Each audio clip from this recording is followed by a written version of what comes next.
Hello everyone, again welcome back to this channel. I hope you all are doing well. So today's our topic is red drop effect, which is also known as immersion effect. तो immersion एक scientist थे. उन्होंने एक experiment conduct किया. तो हम लोग आज देखेंगे कि इस एक्सपेरिमेंट ने उन्होंने क्या किया. ठीक है. सो रेड ड्रॉप जो है एक्सपेरिमेंट है वो इमर्सन ने कंडक्ट किया, which is also known as Emerson effect. Emerson measured the quantum yield. अब ये क्वांटम यील्ड क्या है?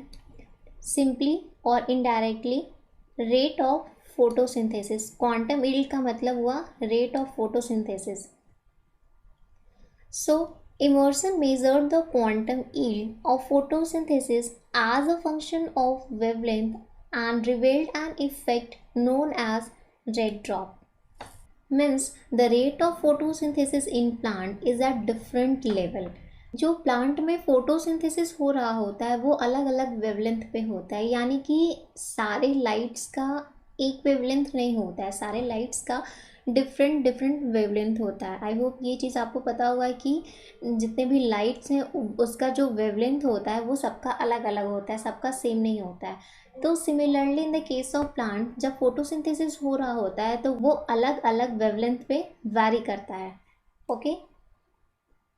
और रेड ड्रॉप क्यों नाम पड़ा ये भी देखेंगे.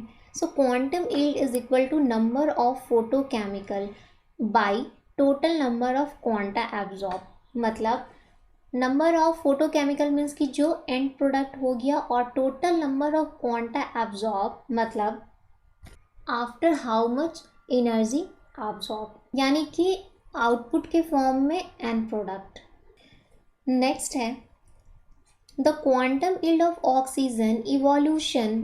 The upper black curve falls off drastically for far red light.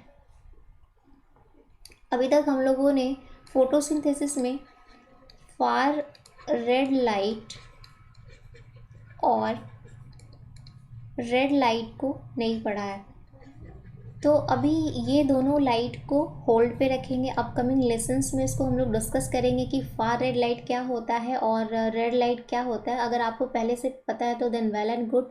अगर नहीं पता है तो अपकमिंग वीडियो में मीन्स कि जब ये टॉपिक कंप्लीट हो जाएगा तो फिर मैं उसको अलग से डील कर दूँगी कि रेड लाइट क्या होता है और फार रेड लाइट क्या होता है. ठीक है. तो फिलहाल अभी के लिए बस इतना समझेंगे कि रेड लाइट और फार red light. Okay. So the quantum yield of oxygen evolution upper black curve falls off drastically for far-red light of wavelength greater than 680 nanometer. मतलब 600 नैनोमीटर यहाँ पे आएगा. 600 से 700 तक आप देख पा रहे होंगे, तो ऑब्वियसली 600 नैनोमीटर. आई होप कि ये चीज़ आपको रीड करने में कोई प्रॉब्लम नहीं होना चाहिए.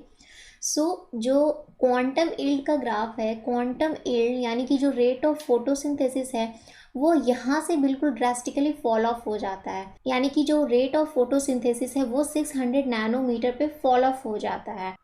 और ये जो जोन होता है वो रेड लाइट का जोन होता है. रेड लाइट के बाद का जो रेंज होता है वो फार रेड लाइट का होता है, और ये वाला जो होता है वो रेड लाइट का जोन होता है. तो ये जो क्वांटम यील्ड का ग्राफ गिर रहा है वो रेड लाइट जोन वाले एरिया में गिर रहा है, और जहाँ पे गिर रहा है वो 680 नैनोमीटर पे गिर रहा है. ठीक है.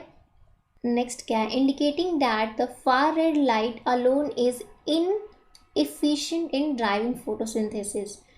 और जो इसके बाद का जो फार रेड लाइट जोन है यहाँ फोटोसिंथेसिस नहीं हो रहा है अच्छे से. आप देख सकते हैं कि ग्राफ जो है वो बिल्कुल डाउन हो गया है, यानी कि यहाँ पे फोटोसिंथेसिस परफॉर्म नहीं हो रहा है, और ये एरिया है फार रेड लाइट का. Next the slide dip near 500 nanometre reflects the somewhat lower efficiency of photosynthesis using light absorb by accessory pigments carotenoids.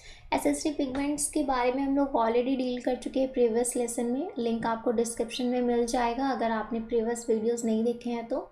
सो जो एसेसरी पिगमेंट्स होते हैं ये इस वाले रेंज में, ये 500 वाले रेंज में, यहाँ पे आप देखिए ये जब यहाँ से क्वांटम यील्ड स्टार्ट हुआ तो फिर यहाँ से लाइट एब्जॉर्ब होना शुरू हुआ, मतलब कि कुछ अमाउंट का लाइट एब्जॉर्ब हुआ है यहाँ पे। सो जो फोटोसिंथेसिस का प्रोसेस हो रहा था प्लांट में वो डिफरेंट डिफरेंट वेवलेंथ पे होता है। सो इस एक्सपेरिमेंट में इमर्सन ने ये देखा कि जो फोटोसिंथेसिस का रेट है वो चेंज हो रहा है डिफरेंट डिफरेंट वेवलेंथ पे, यानी कि और ये डिफरेंट डिफरेंट वेवलेंथ कब चेंज हो रहा है, यानी कि लाइट चेंज हो रहा है तभी ये डिफरेंट डिफरेंट वेवलेंथ भी चेंज हो रहा है।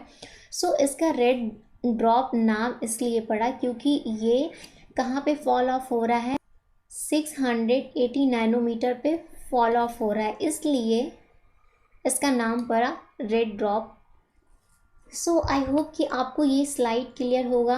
इनका ऑब्जर्वेशन क्या था, quantum yield drop off sharply beyond 680 nanometre, यानी कि 600 नैनोमीटर पे quantum yield graph fall off हो जाता है जो कि रेड लाइट का जोन होता है, इसीलिए इसको रेड ड्रॉप इफेक्ट बोलते हैं। और इमर्सन इफेक्ट भी इसको बोलते हैं क्योंकि ऑब्वियसली ये एक्सपेरिमेंट कंडक्ट किया था इमर्सन ने, इसलिए इसको इमर्सन इफेक्ट भी बोलते हैं। और इसके बाद का जो जोन है वो फार रेड लाइट का है जहाँ पे फोटोसिंथेसिस बिल्कुल भी अच्छे से नहीं होता है। सो आई होप कि आपको समझ में आ गया होगा कि रेड ड्रॉप क्या है, रेड ड्रॉप इसका नाम क्यों पड़ा, क्योंकि ये रेड लाइट जोन में फॉल ऑफ हो रहा है 680 नैनोमीटर पे, और डिफरेंट डिफरेंट वेवलेंथ पे फोटोसिंथेसिस का जो रेट है वो चेंज होते रहता है। सो इस एक्सपेरिमेंट में इतना ही है। सो आई होप कि आपको ये रेड ड्रॉप का कंसेप्ट क्लियर हुआ होगा, समझ में आया होगा। अगर फिर भी नहीं समझ में आया तो आप कमेंट सेक्शन में पूछ सकते हैं अगर इसके रिगार्डिंग कुछ भी डाउट है आपको तो। फिर इसके बाद इमर्सन ने एक और एक्सपेरिमेंट कंडक्ट किया है तो वो हम नेक्स्ट वीडियो में उस पर डिस्कस करेंगे। सो आज के लिए बस इतना ही। Thank you so much.